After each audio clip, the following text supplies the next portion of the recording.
good morning. Welcome to today's dry bulk panel. With us today we have Mr. Zafirakis from Diana Shipping. We have Mr. Vogel, CEO, EGLE Bulk. We have Mr. Barmparis, President, Safe Bulkers. And Mr. Tsantanis, CEO, Seanergy. And we have Hugh Baker, CFO, Scorpio Bulkers. And Hamish Norton, President, Star Bulk. I've prepared a few slides today as a backdrop for our discussion. And returns are volatile in shipping, hence timing for investors and owners is key. And we've looked at the average return on capital employed in all shipping segments over the past 20 years, and the average return has been around 6%. If you look at the snapshot of today's market, we see that all shipping segments suffer from rates, either spot rates or one-year time charter rates, which are below cash break-even. And talking about cash break-even, we're talking OPEX, overhead, and debt service, including debt amortizations. And not a single shipping segment has rates above cash break-even. So it's important to pick the right entry point, as cash burn with risk of equity dilution could be quite painful. Looking at the dry bulk order book to fleet ratio today, it stands at 10%. That's our DNB estimate. And often when we meet with generalists in shipping, they tend to look at the supply side when deciding the time to invest, as demand is easier to get wrong. So today we're going to start off discussing the supply side, and we're going to cover several topics. So let's stick to the topic on the slide and not the general pitch on why dry bulk is in recovery, as today's scope is to try to help the audience in finding if today is the right time to invest in dry bulk. So if you look at this slide, this is the revisions we've done to our supply side since our January report, and the dry bulk report we released was on Friday. And if you look at the green bars, where we did wrong was on the deliveries. Deliveries this year is likely to come in on our estimates about 2.5 percentage points lower than in our January forecast. So, Mr. Zafirakis, if we start with you, how easy is it to push deliveries out in time?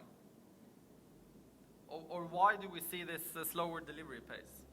So you didn't hear me saying thank you for inviting us here. It is true that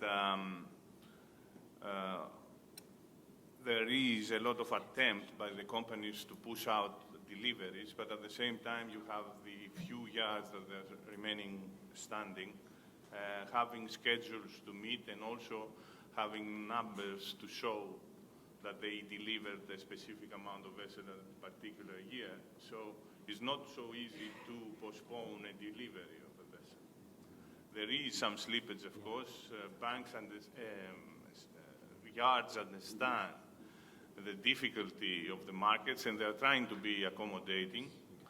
But I cannot say that it is an easy thing to do. Anyone else that would like to comment on why deliveries are coming in lower than at least we expect at the start of the year? Well, look, people can't pay for them. And if you can't pay for the shipyard can't deliver the ship. The better shipyards get better guarantees, get, bigger payments up front. And the lesser yards get worse guarantees and fewer dollars up front, and are in a worse position right now. And I think what you'll find is the better yards are probably delivering a little bit closer to on time, and the worse yards are delivering late. But I think that the ships that haven't been, let's say, pushed out by now are not getting pushed out. I think that shift has basically happened based on the market we've seen so far, earlier this year and late last year. There is a number of mechanisms that is used for this slippage, which is true, and we know that the last few years the average rate of slippage is about, let's say, 40%. So one way, certain people manage to cancel the vessel or achieve to alter it to another type. and this has happened in the dry bulk. Second point is that certain people have achieved to push vessels in later years, which also had happened. The last point is that presently you may find a number of yards that have maybe 10 to 12 ships there, as he said, and people do not afford to take delivery, and there are certain discussions how this issue will be resolved. And finally, of course, we have the problem with the shipyards. So we have a number of shipyards that suffer and that are almost bankrupt. They cannot continue the production, and for us, this is a good news. Through bankruptcies, there will be a clearing and reduction of capacity of shipyards. We're gonna drill a bit more on the same topic. If you look at on our numbers, slippage 2010 to 2015 averaged around 34%. While if you take year to date, including the month of July, we're at 40%. This year you have an over-representation by Chinese shipyards. Next year you have 50-50 Chinese, Japanese. So it's like 16 gonna see slippage and 17 probably lower again. I don't know if anyone would like to touch upon that. I think the slippage has been greater in the Chinese yards. So as that percentage goes up, unlikely that portion of it will be as great. But on Hamish's point, I mean, saying the ship has sailed in terms of delays, I tend to agree with that. Having said that, a lot of the negotiation and the pushing deliveries back, with the exception of public companies, those aren't communicated. So I think what you see is, as if someone had an order for 6 ships and they were able to cancel a couple and push a couple back, the ships that were already well into construction were ultimately delivered. The ships that are in the middle are the ones pushed back, and the end ones tend to be the ones that are canceled. So I think there's more slippage baked in that it just hasn't been, communicated to the order book in terms of when the deliveries are expected. May I say something?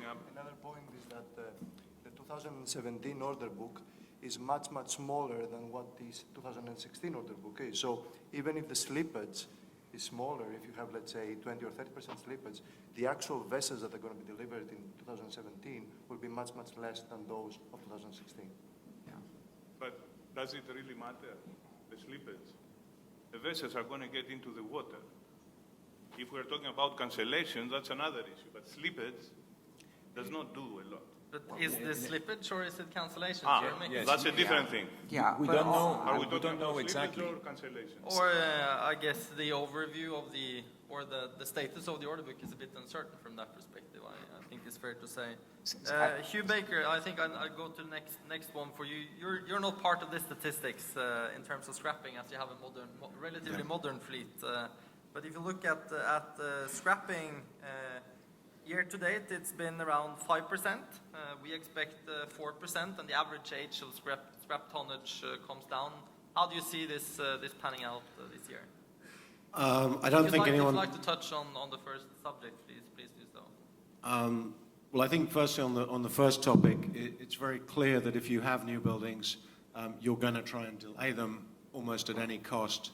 And when you're going into a negotiation with a shipyard to delay a ship, and that's your objective, you're probably going to have some success.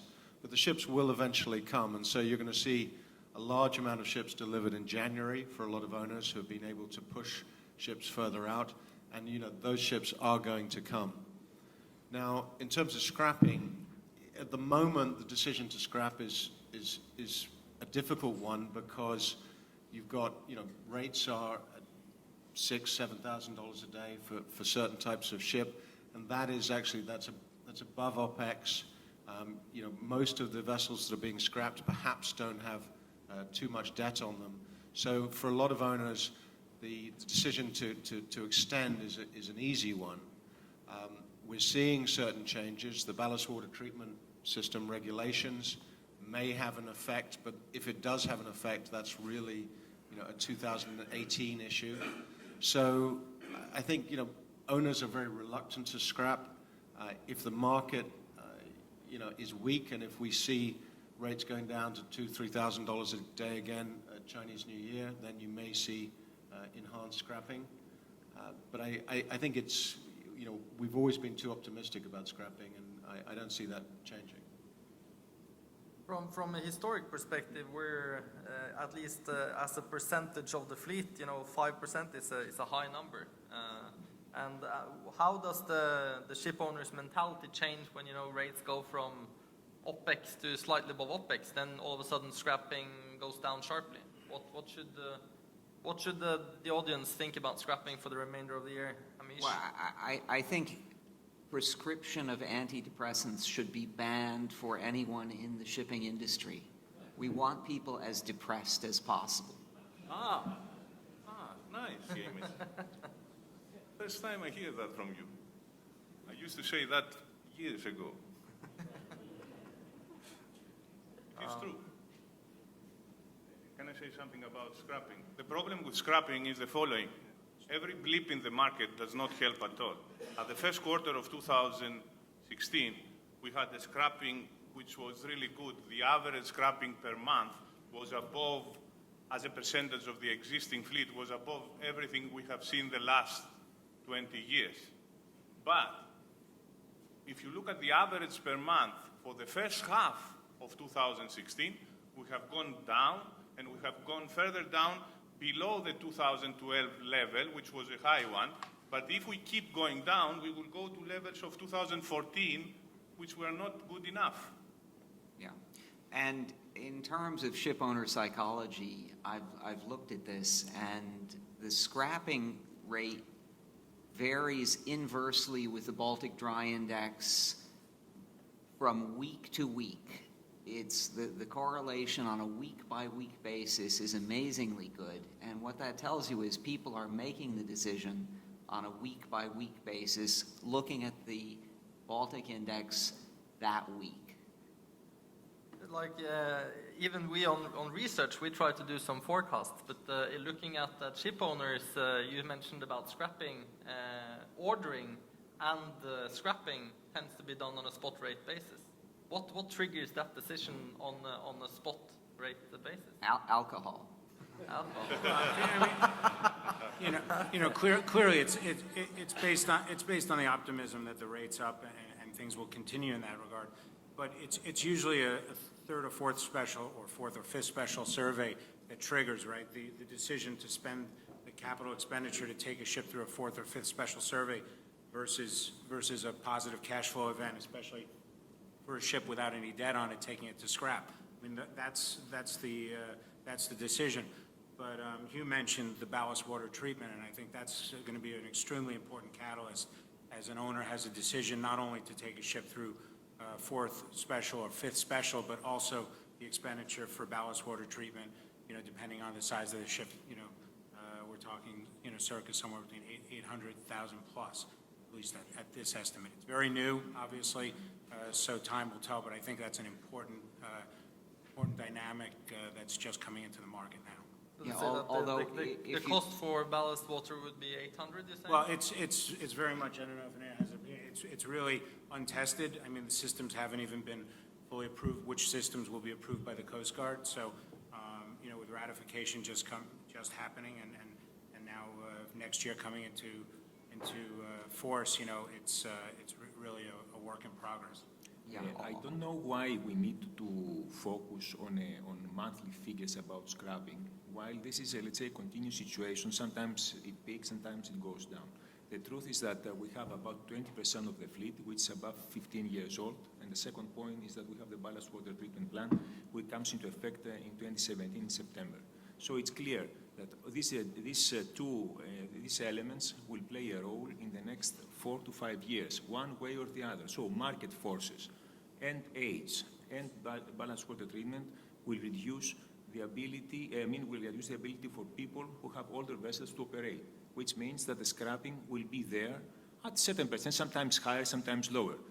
What we are really happy to see is that the fleet basically, the fleet increase basically zero, and I think it will continue to be zero until 2018, and we don't have other orders until 2019, which means that we have, let's say, an environment that can create the new shipping cycle after maybe 1 or 2 years. So the rates will continue to go down till the end of 2018, the charter rates? I cannot predict what the rates will because do. you need something like this. in order for scrapping to be as strong for I told you there are a few parameters. Other vessels will be aged, other vessels will be scrapped because of the ballast water treatment, other vessels will be scrapped because of the charter market.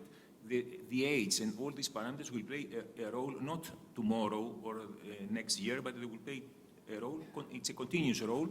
And so this will effectively lead to a new shipping cycle until 2020, say. I mean, the next 1-2 years, we'll see the recovery more stable because the supply side of the vessels is being solved one way or the other, either through cancellations or delayed deliveries, or through scrapping, or through not ordering. I mean, there are no orders in Japanese shipyards until 2019. We're gonna touch upon ordering now. I had the meeting yesterday with long only who feared that once rates started to move up again, that ordering would come back on. And this is not just dry bulk ordering, but this is world contracting. It's down 70%, which paves the way for probably a very positive outlook in most shipping segments with regards to 18-19 supply growth. We argue that this ordering boom was probably to a large extent driven by the oil price and the belief in eco vessels. So if rates move up now, should like the audience fear that you guys will order some ships again, or is this a one-off? Nicolay, I'll start with that. We ordered 80 ships, and I don't think we're going to do it again. So Maybe 50. I think I don't think there is owners are going to order a lot of ships when things get better. Now, ship owners will always recreate their previous mistakes, and so I don't want to set that in stone. But you do see a situation where you can buy a resale bulk carrier for a lot cheaper than it takes to order one. So why order one? So there is a structural reason for people not to order ships.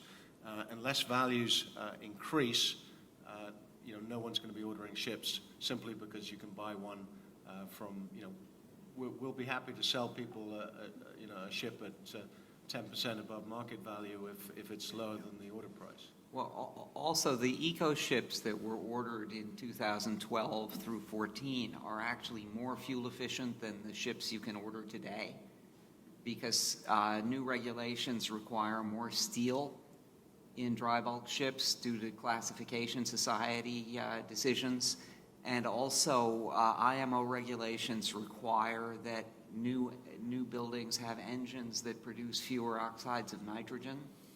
And that actually leads to lower fuel efficiency, as well as both of those changes lead to higher costs.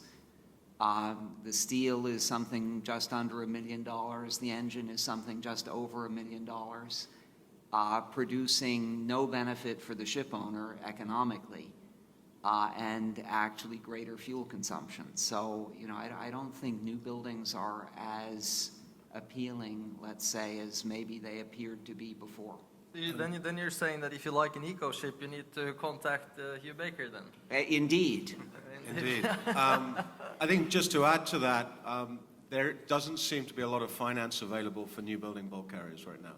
A lot of the banks, even if they have very strong customer relationships and are actively financing the sector, are not dying to increase their exposure to dry bulk. And a lot of them want to simply slim down their dry bulk portfolios. So I think it is very difficult, even for the best credits, to secure capital to actually. I'm going to bring in also Seanergy. This shows the fleet growth on our estimates, and let's forget about 16 for a while, as that's more or less given, of course, subject to bit deliveries and scrapping for the remainder of the year. But with regards to 2017, the question we often receive is, will we see negative or positive fleet growth? Probably have a very short answer from everyone. Will we see negative fleet growth in 17? Yes or no? Well, according to the statistics, it's going to be a negative fleet growth in respect of number of ships, but a slightly positive fleet growth in respect of deadweight, because the newer ships are bigger than the old ones. But it's going to be very marginal, marginally lower and marginally higher. I think the fleet has been stabilized to the present levels, and it it will continue like that. Doesn't matter if it's 10 ships more, 10 ships less. So 1,000 negative or ships. positive fleet growth? I think just negative. Just negative? I mean, whether it's slightly positive or negative, I agree with his comment, right? This is about, you know, the fleet not growing at rates that we can't keep up with. For a long time, the fleet was growing at 7-8% every year, and we But had the demand. demand is not growing that high either. But we have demand growth over the last number of years at 4 or 5%. So the fleet was always growing a little too big. And then what you had was a divergence where demand dropped off to just, you know, between 0 and 1%. And that was the tipping point. So whether we're at +1 or -1, of course it matters, but it's not really the important. The important point is that we're now in a situation where growth of the fleet is around 0. But again, does it really matter whether it's going to be a little bit negative or positive if we don't take into account our starting point? Let me exaggerate a bit, but I'm going to make the point. If we have 1,000 extra vessels that we need, having 800 extra vessels that we need in 2018 will make a difference? It will not, especially when you have the psychology deteriorating. The marginal numbers that we kept saying, next year we're going to have a little bit positive, a little bit negative, does not make any sense if we don't talk about the starting point. Okay. We're gonna talk about utilization at the end, but let's move to the demand side. Every year we call 90% of the global iron ore and coal industry, and we ask them how much they plan to export. And they forecast 16 to 18 that exports of coal and iron ore will grow 5 to 6%. That is more than we model on the demand side from 2 to 3%. And what we have personally been waiting for a long time in DNB is for China to be rational and cut back its domestic mining industry and rather ramp up imports, as the low-cost coal and iron ore is readily available in Australia and in Brazil to hit the water. So if you look at this slide, you will see that Chinese coal production is down 13% year to date, imports up 7%, Chinese iron ore production down 6%, and imports up 8%. How should we think about China and the import side, the domestic production relative to imports? Anyone would like to start? I think China has moved from a growth strategy to reform strategy, which is true. For certain regions in the past, I mean, they tried to reduce the consumption of coal. This has ended that substantial capacity of mines was reduced. I mean, unproductive mines, either iron ore or coal, are reducing. And in the next, and now these days we see, I mean, this year we see the substitution taking place. I want to stress out a couple of things, that the electricity production in China is between 70 and 80% from coal. The imported coal in China used to be 7 or 8%, and right now it's about 5%. I think as all these mines are closing down and they are increasing their productivity, I think we will see the figure of this 5% last year to grow, and there will be a quite good support for this trade. Of course, there are certain additional items in China that are taking place right now. We have, let's say, good signs from the housing market, from the industrial production, for the car production. All this show that there is certain strength, and this may continue, which is good news. But let's all try to keep the answers brief so that we cover all the topics. So, something else I want to add is the fact that the Chinese iron ore has a low ferrous content, which means higher residue, higher pollution, and all that. You know, with the new environmental rules, the Chinese will be forced to import more and more higher quality iron ore, which is going to come out of Brazil and from Australia. But this is to show that the ton-mile effect is going to be improved a lot with iron ore coming from longer distances. And let's not forget that Brazil has a capacity which is going to be increased by approximately 30 to 50 million tons in the next 2 years. And that's very, very important to have 30 to 50 million tons coming from a longer distance? I mean, of course, the basic question that nobody on this panel can answer is what is the long-term future of Chinese steel production? And, what is the long-term future of Chinese coal consumption? And, it's a complete wild card. Yeah. That's the key. So the key drivers of the industry is a wild card. It always has been. The question we often get is on your point. Historically, all dry bulk demand has been growing, or the main dry bulk commodities have seen a good, strong growth. While this year last year we saw coal imports on the negative side. But if you look at last week's statistics from China, coal imports were up 50% in August. So, well, but I mean, China, as others on the panel have said, China imports a tiny fraction of its coal consumption. So doubling its imports changes the mix of imported versus domestically produced coal very little in China. So, coal movements to China can vary tremendously without much notice going on in China. We said that the supply is going to be hovering around zero, marginally positive, slightly negative.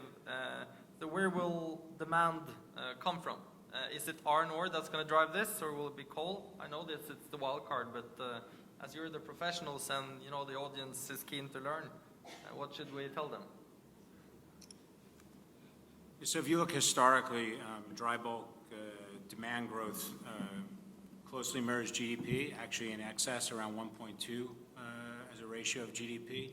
Last year it's 0.2%, 0.2 as a ratio. So, a reversion to that in terms of overall, growth, of course, coal had a precipitous drop over the last 2 years, but as you mentioned, it's up this year on the substitution trade.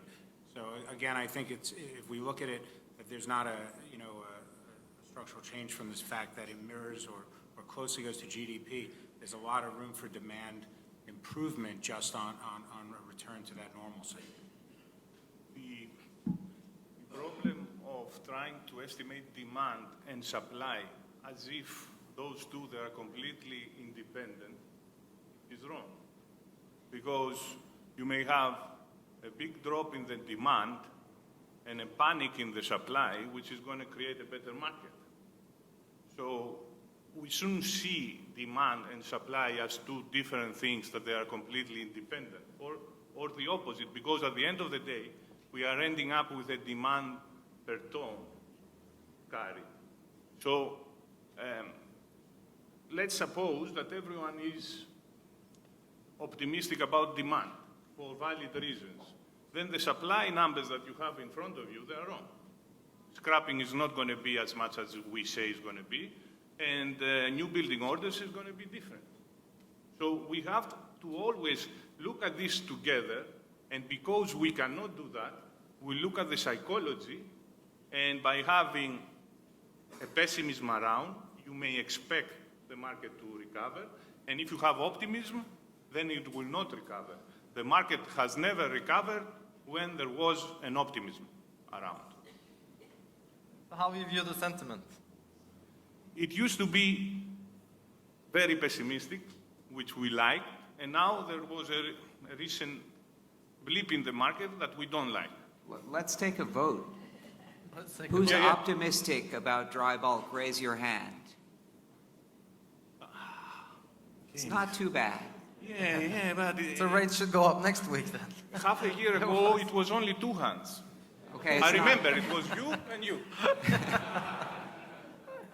If we look at this slide, or if you look at LPG this summer in the propane LPG market, peak season didn't materialize since the ARB was closed US-Asia. LNG spot rates just started to move as the ARB on LNG prices started to widen. Commodity prices in dry bulk have been in decline since 2011, and this year is the first year of an increase, 15 to 50%. How important is it to have higher commodity prices for dry bulk rates to recover? I think we're seeing right now higher commodity prices outside of, particularly in the U.S. Gulf, where you've got higher grain prices, which means that U.S. grain is very competitive and is being sold to different countries in the world and going further. So we're seeing a lot of metrics that are making the market more interesting. Now, how permanent those will be, remains to be seen, but certainly higher prices of commodities are having a short-term effect on the market at the moment. Yeah, but let's not forget the price of the iron ore. It used to be down at $28 a ton, now it's stabilized at above 60. Do you know what kind of a profit margin that implies for the miners? It's 50% net profit margin. 50%. Which means that they have more room to pay for freight. Exactly. That's the point. No, They're making that means that $30 the a demand ton. is not so big as we think. They just make more money. Well, You see what I mean? But it's easier to argue for higher rates if there is some value in the chain. of course, because you have higher imports than ever in history, and you have a very robust price. So that means that demand is there. They're importing iron ore like crazy. We see that every day, and we hear that from our charterers.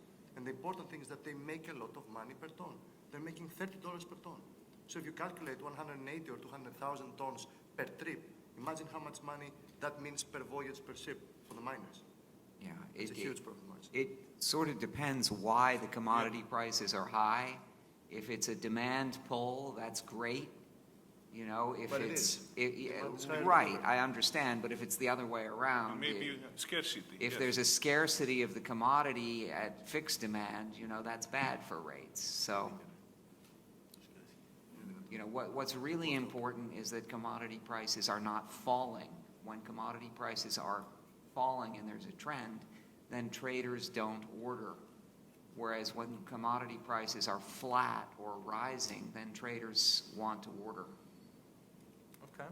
One point that I want to make is that for the first time after many, many months in the Capes, we are seeing the charterers ready to commit tonnage for more than 6 months, more than a year. And that's very, very positive. They're back in the market to lock in tonnage for the next 1 to 2 years. And that's the most important thing that has happened in the market for the last year or so.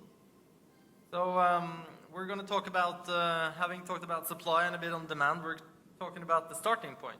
And this is our utilization chart that we've put forward all the back since 2011. I think in 2011, when we first put forward this chart, I think we were among the first in the industry to put, to make a 2-tier utilization. And then, of course, looking in 2010, then utilization on an effective basis was 92%. If all vessels were running at full speed, then utilization was more in the 80%. In 2010, Capesize rates were $30,000 a day. Effective utilization is not far off 2010, but the nominal utilization is 66. So talking about the starting point, which one of these should one look at? Or is it not relevant? Well, I mean, these models are almost impossible to calibrate. We have a model, you have a model. We've both calibrated our models when we thought utilization was 100%, and we haven't had a calibration point since then. And so we add all the ships that have been delivered, we add all the demand we know about, but, I would put error bars here plus or minus 10% by now. The only thing we knew that utilization was 100% in 2008, and since then we're walking in the blinds. Well, I think the point is since then you have no firm idea what utilization is really. We make a speed adjustment. I don't see as big an effect from slow steaming as you see, simply because the ships are in port a lot of the time. The smaller ships. We adjust for that though. But you don't adjust for it as much as we do. Okay. I would guess that the utilization at slow steaming is a little higher than you show, and the utilization at actual speed is a little lower. Okay, so to flip the question, when rates starts to move at unchanged bunker prices, there were some tanker owners saying that we're never going to increase our speed again, and now they're bragging about how quick their ships are running again. Yeah, but So that, will you increase your speed? Is this like... everybody acts for their own individual benefit. So they go at the speed that maximizes profit. In the dry bulk industry, there are so many thousands of owners. There's not the ability to coordinate speeds. So people will go at the optimum speed unless they're not intelligent enough to calculate what that is. Okay. Is the slow steaming a threat to a sustainable recovery? No, it's good. It's good that It's you've good. not scrapped a large part of the fleet? Well, no, because basically, people think of slow steaming as a cap on rates. It's not. As demand picks up, as supply shrinks, the fleet slowly and steadily speeds up as a continuous function of charter rates and bunker prices. And, if bunker prices, for example, were to go up, that could be a big effect on supply of ships effectively as they start going even slower. One investor said yesterday in a meeting we had that in 2008 it took 4.5 years to get delivery of a ship. Now it takes 2, and you have slow steaming on top.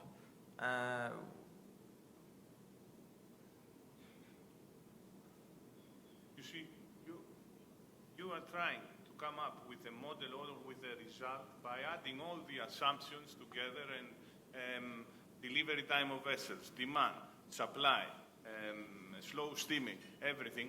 The one thing is certain that anyone who is trying to create a model to see when the market is going to pick up, he's going to be wrong. He is either going to be wrong or lucky. What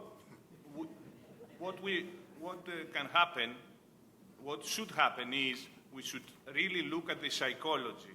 If we have a way to see, for example, what Hamish did, very important, raise your hands, to see the psychology that it is really bad, then you know that the forces are working under the carpet for the market to improve.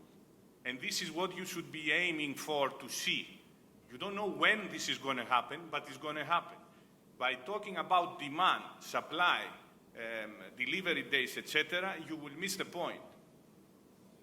Skipping to asset values, since March, 3-year time charter rates are up 40%. The Capesize resale is up 4%. Looking at this chart, asset values are at the historic low point. How much could values move up? Or down. Or down? Are we going further down? Well, I mean, rates are up 40% from the worst we've ever seen in our lifetime to 40% higher, which is still really awful. And Capesizes are not earning any money to pay capital. You know, they're more or less breaking even. I mean, I guess maybe they're better than that this week, but, you know, just wait. It's a long-term calculation what the asset price is. You know, asset prices are up from the bottom a little bit. If you look 12 months from now, where would Cape resale be? Yeah, I think it very much is just like scrapping on the spot rate. If you look at the futures trade at a discount to spot. So if you look at supply demand and you believe that, you know, we're going up from here, then asset prices will continue to increase. But if rates retreat to where the futures are, then as Hamish said, although we're up significantly from the lows in February, right? There's not the cash flow to cover that investment, and you need to take into account that cash burn, or at least the period of time, the implied cash burn, even if you decided to do something with all equity. So it really comes down to the development of the rates, and clearly there's an expectation from the lows where we came from, but as I said, the futures markets across the board are negative from where they are today. Yeah, but look at the value of a Supramax. A 5-year-old Supramax in April was worth $9 million. Right now it's 13 to 14, so that's not 5%. That's 30% or 40%. Prices have recovered a lot. Age tonnage goes up more. Sorry? Yeah, where all the tonnage usually goes up more than modern tonnage. Okay, I think our time is up. So thank you all for taking the time and joining the panel. Thank you.